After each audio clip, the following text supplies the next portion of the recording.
Hey guys, welcome back to another system test video, and in this video,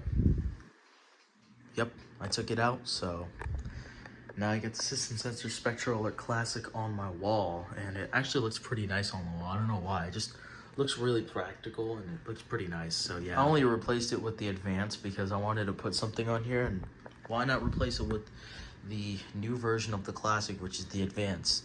I might put the L series up there and maybe a possible board system test video. Stay tuned. But anyway, since I'm filming this kind of late, well, not too late, but it is still kind of late, so I'm gonna have to limit it since we're messing with the Spectral Alert, and Spectral Alerts are pretty known to be very loud. So yeah, this one isn't as loud as the Advance, and I don't know if it's on low volume or not, so we're just gonna have to go ahead and just make it quick. So we're gonna go ahead and do, I guess we can do coding options since this doesn't have a set delay on it, so let's go ahead and get started.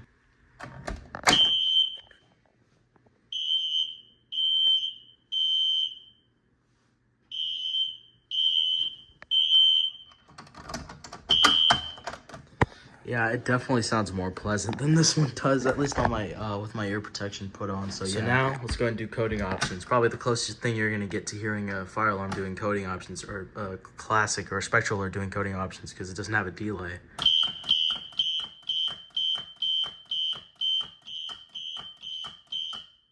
And I'm just gonna do that one since I already did code 3. So yeah. I guess that's kind of it. Yeah, this is the most basic you can really ever get with the fire alarm system. It's literally just a Classic. This is a 4-wire, and it's pretty cool, and I like how it doesn't have a delay, so I can code march time on it. And yeah, I might do other things with it. Maybe I can try 90 BPM. Hold on.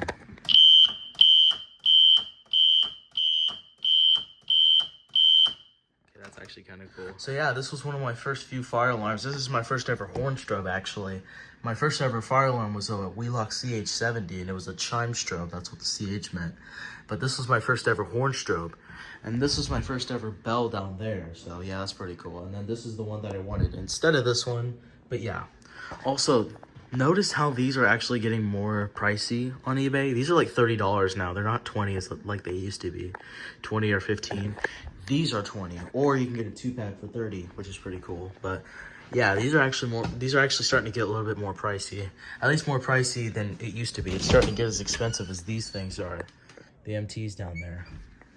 And yeah, so many memories carried out with this horn strobe. So yeah. And this horn strobe was actually used a lot more in buildings. Something I've actually noticed is that these were used a lot more in buildings.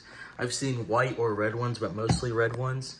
As you can see, it has some wear and tear because, again, it's my first ever fire alarm. So yeah, that's pretty cool.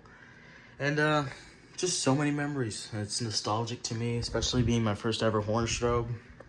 And obviously this was my first ever horn strobe. But again, my first ever fire alarm was the CH70, which was a chime strobe, which is unusual to get for a first fire alarm. So yeah, thank you guys for watching. Comment, like, and subscribe. And you know the drill, so I ain't gotta say nothing. You already know what to not do. Bye.